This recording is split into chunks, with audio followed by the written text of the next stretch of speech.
let's talk about a dream that's meant to be. And then for a subtitle, don't let your dreams die.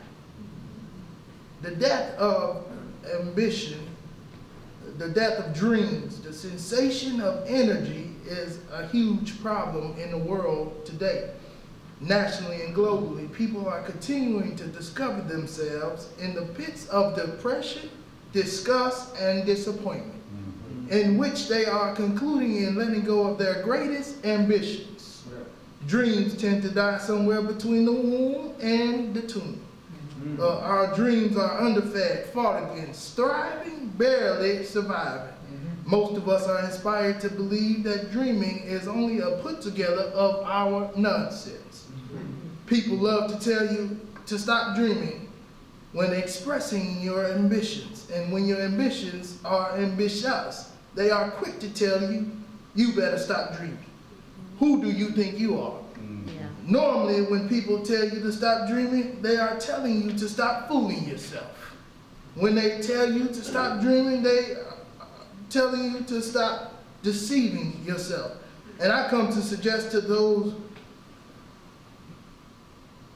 suggest that those are the people that you should leave alone, because the sounds of their voices, when they voice their opinion about your dreams in a negative way,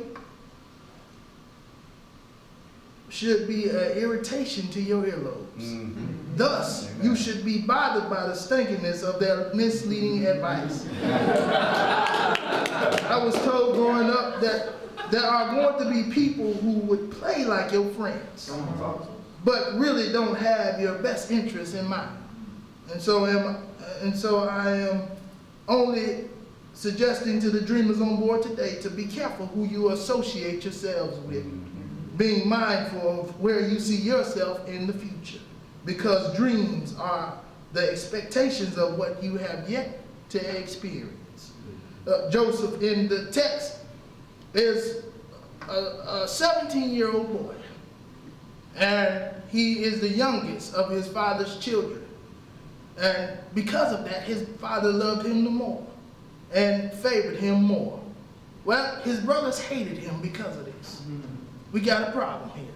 They hated him first because he was his father's favorite. Then they hated him because he dreamed a big dream. Well, I told you earlier that folk will not like you because of your dreams. And so Joseph here is dreaming about becoming the greatest in his family. That's a problem for a lot of his family members. That's a problem for all of his brothers. They said, you planned on being bigger than us? You planned on being over us? No, that's not going to work. So they were having lunch one day at a pit. They inspired to kill him. They sitting around this pit. Joseph, his father, sends him out to the pit, and he's sitting here in the pit. I mean, they're sitting around the pit having lunch, talking about, oh, this boy said he's gonna be greater than us. What we gonna do about this? We gotta stop it somehow, some way. And so his father sends him out there to his brothers. And when he gets there, they say, let's slay him and throw him in the pit. Well, one brother, Reuben, said, we can't do that, because after all, this is our brother. This is our blood. We cannot kill him. So now when he gets to the pit, they threw him in the pit, but they did not kill him. Now he's sitting down in this pit, maybe wondering, what am I going to do now? What is my next storyline? What is going to come next for me? Am I going to die? Am I going to live? And while he's sitting in this pit, here comes the Ishmaelites. The Ishmaelites, they come along and they say, and his brother said, Judah said, let's sell him to them. When they get here, they sell him to the Ishmaelites for 20 pieces of silver. Well, now he's traveling with the Ishmaelites to Egypt. And on his way to Egypt, there he might be riding and saying, God has a plan. I don't know what it is, but my dream is great, so I got to live with it in spite of. Here he is riding with the Ishmaelites. He gets to Egypt. Potiphar buys him off of the Ishmaelites. He buys him, and here he is now in Potiphar's possession. He is now Potiphar's servant. Now, here's the great part about that. When he gets there, Potiphar noticed something about him. He said, the Spirit of God is with him. He says, he is favored. Well, when Joseph get in the house, over all the people that might have served Potiphar for the longest, Joseph is now put over them. Oh, we got a problem. And here he is now. He's the head of everybody. People that might have been there for 10, 20, 30, 40 years serving Potiphar. Here he is over all of them. And Joseph, in this position, is now eyed by Potiphar's wife. Potiphar's wife caught an eye for him. She said, oh, tenderoni. When she sees him, she asks him to lie with her. She wants him to lie with her, but Joseph, being a stand-up and godly man that he is, he says, I can't do that. And the reason why I can't do that is because you are Potiphar's wife. He put me in charge and over everything in here, but he told me one thing, I cannot touch you. And so I'm going to respect my master because I am respectful like that. Well, the wife, she didn't take no for an answer. Day by day, she's still trying to get him to go. And when she gets there, when she gets to the point where she's tired of it, she finally traps him when there's nobody home. It's only her and him. Here they are now, and Joseph's like, no, I'm not. I'm still not going to do it. Well, here she is, and she grabs his coat and pulls it off of him as he tries to run away. Well, she got evidence now.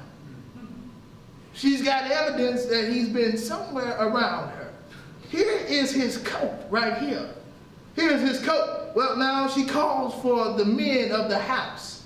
They get here and they say, she tells them, she said, that Hebrew boy, he tried to rape me. He tried to take it from me. He tried to mock me. Here he is. Here is his coat. Here's the evidence. Well, they wait until later. Potiphar comes home. Now she tells the same story to Potiphar. Potiphar gets upset and throws Joseph into the prison. Well, here Joseph is now in prison. When he gets to prison, the prison guard sees the favor on him in his life. And he says, I want you to be over all the prisoners. He places Joseph in a place over all the prisoners. Whatever they do, it was because he said to do it. That's how it was going to roll. Well, now he's in the prison, and he's sitting here, and one day the king gets mad with his baker and his chief chef, and he's mad with them and he's upset with them. Now he sends them to prison. Well, they get to prison and they have a dream. Joseph is the interpreter of dreams, and when they get there, they go under Joseph's leadership, and he says, he sees them one day, the next day, and he says, what's wrong? Because they had sad faces. Well, he's now talking to these two men, and they're telling him what's really wrong with them.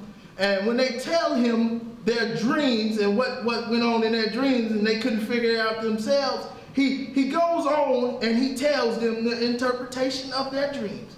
The chief butler was to be put back into his respective position. Now, And that brought good news to the chief butler and the chief chef. And so when the chief chef heard it, he said, now I had a dream too. I want to tell you my dream. And he told him his dream. He said, the king is going to hang you. He said, that's what the 3 days is, the 3 baskets on your head. And the birds are eating from your flesh. That's what the 3 days, the 3 baskets represent the 3 days. And in that 3rd day, he's going to hang you. Sure enough, Joseph tells the chief butler, he tells both of them, in fact, he says, now when you two get out of here, make sure you make mention of me. Tell the king about me. Tell him I'm down here for no reason. I have no reason, I did nothing wrong. I didn't touch Potiphar's wife, as she claimed I did. I need help. Get me out of here. Deliver me from this place. Well, it was meant for Joseph to be here. So now here we are. The king is having a dream. He can't figure out his dream. He calls all the men, the wise men, all the men of the country, and he wants them, all the wise men, to come in and try to interpret his dream. None of them can do it. Well, he looks at the chief butler. The chief butler says, oh, I remember a boy in the prison. He knows how to interpret this dream. Well, the king sends for the chief butler. He sends for Joseph, and Joseph gets there. And when Joseph gets there, he's now saying, okay, I had a dream. The butler told me that you knew something about it. He said, you know how to interpret this dream.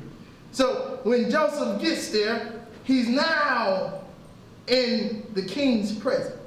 He's telling him what his dream meant. Well, the king likes it. He loves it. He's eating it up. He's loving it. He said, oh, that sounds good. That sounds about right. Well, seeing as you knew this, I'm going to put you over my country, over all the people in this land. You're going to be a ruler, the governor. Well, here he is now, the governor.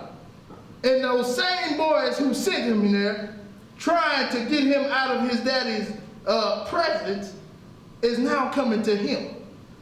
They're coming to him for some bread, some food, and that when they get there, they don't notice that Joseph is Joseph. Mm-hmm. They get there and they're looking at him, and he's now treating them roughly. He's treating them like they treated him, wrongful. He's saying, oh, well, you guys, y'all are spies. Y'all are spies. Y'all ain't come here for no food. Don't tell me that story. Y'all are spies. And so now here he is now in this place of being the person to give and to give his brothers food. Will he do it? Yes, he will. But I have to be closing now because my time is near. But I only want to tell you to stay with your dreams. Stick with your dreams, because if God gave it to you, it's a purpose in it. That's the purpose of this message, is to don't let your dreams die. Stick with them. Stay with them in spite of what happens in your life. I had 2 kids. The first one wasn't playing. The second one wasn't playing. But I'm rolling with it. And I'm traveling with this shit. I got to go forward, and I got to stick with what God has for me. That's why I come to preach, and I go anywhere whenever I'm invited to preach, because God has this in store for me. He wants me to share his gospel message. Well, I pray with you. Thank you for your time, and bless you.